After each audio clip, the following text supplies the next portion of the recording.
The man in the keyhole. Liam had always been curious. When he moved into an old boarding house, the landlord gave him one rule. Never look through the keyhole of room 13. The door was locked, and no one had stayed in that room for years. But as the days passed, Liam's curiosity grew. What could possibly be inside? One night, unable to resist, he crouched in front of room 13 and peeked through the keyhole. At first, he saw nothing, just a dimly lit room with red wallpaper. But then, he noticed a figure. A tall man, standing with his back turned.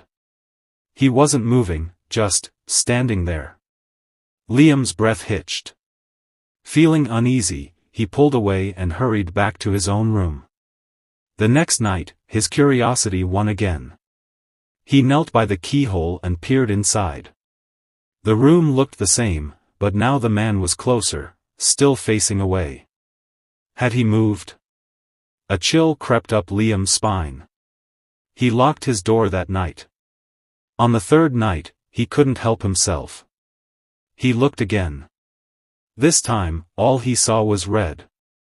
A deep, unblinking red, filling the entire keyhole. His heart pounded. Had the man seen him? Terrified, Liam went to the landlord the next morning and confessed. The old man sighed.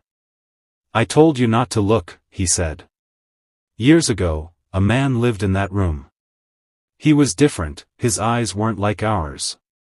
Liam swallowed. "What do you mean?" The landlord's face darkened. "They were completely red.